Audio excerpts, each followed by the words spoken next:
Welcome dear student. Today we shall start a new lesson in science, that is ecosystem. So this is a part 1 video and class 8. So let's begin our lesson. So student, let's see first the proper definition of ecosystem. So ecosystem is a community. So it is a community or group of living organisms that live in and interact with each other in a specific environment. That means a group of living organisms. So living organisms like plants, animals and microorganisms also, they are live together and they will interact with one another in a particular environment. This is called as an ecosystem. Now the world around us is made up of living and non-living factors. Living are called as a biotic factors, while non-living are called abiotic factors. There is a continuous interaction between these living and non-living factors. Living organisms and their habitat. The habitat means it is a place in which an organism can live. Environment are correlated with each other, and the structure which is formed due to these reciprocal relationships is called an ecosystem. Biotic and abiotic factors and their interaction form an ecosystem. So student, mainly ecosystem is a it is in which biotic and abiotic factors are live together and interact with one another. That means biotic means living and abiotic means non-living things. Now let's learn the components of ecosystem. So the first component of ecosystem is abiotic factors. Abiotic means, once again, it is non-living organisms. So abiotic factor is again classified into chemical and physical. And in chemical we have inorganic substances like hydrogen, oxygen, nitrogen, calcium, iron, potassium and sodium. So these all are the inorganic substances. And again in chemical we have one more type, that is organic substances. So organic substances we have like proteins, carbohydrates and lipids. Now the second part of abiotic factor is physical. So in physical, student, we have air, water vapor, minerals, soil, sunlight. So these all are all is about abiotic factor, that means non-living factors. Now next component of ecosystem is biotic factors. So student, in biotic factors we have three types. First is producers, second is consumers and third is decomposers. So producers are also known as a autotrophic, that is plants. Why plants are autotrophic? Because they can prepare their own food by the process of photosynthesis in the presence of sunlight. So plants are autotrophic and they are the producers.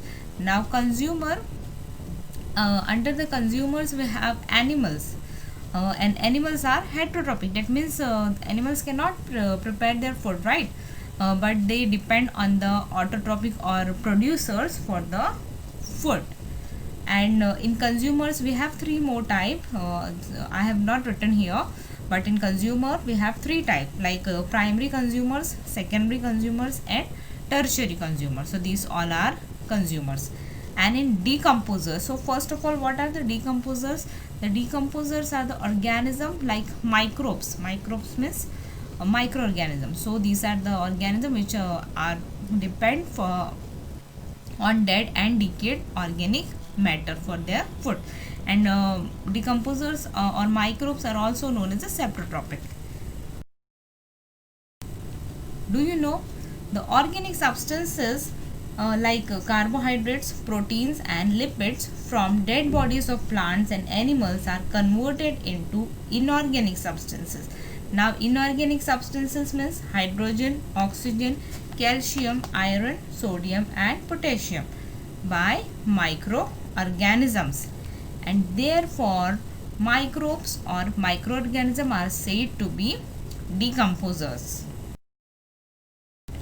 Now next we have to learn about the structure of an ecosystem. So structure of an ecosystem, living organisms need different types of abiotic factors and they have different capacities to adapt with those abiotic factors. Now abiotic means non-living things, and some microbes need oxygen while some microbes do not require oxygen, and some plants need more sunlight while others grow well in shade. So these are the different, that means some microorganism can grow are required oxygen for their respiration and some do not need oxygen for the respiration or for the leaf and some plants require more sunlight to grow while some plants can grow in shade also. The abiotic factors, so student, each and every abiotic factor like air, water, soil, sunlight, temperature, humidity affects the biotic factors in the ecosystem. Why? Because the abiotic and biotic factors interact with each other in an ecosystem. Now the abiotic factor in an ecosystem decide which biotic factors will survive in it and what will be their number. The proportion of abiotic factors in an ecosystem is always changing as biotic factors use or excrete abiotic factors, and every biotic factor affects abiotic factors as well as other biotic factors around it, and every living organism in an ecosystem plays a particular role while living, moving in that ecosystem. The position of any living organism is in context to other living organisms and the role it is playing is called a niche.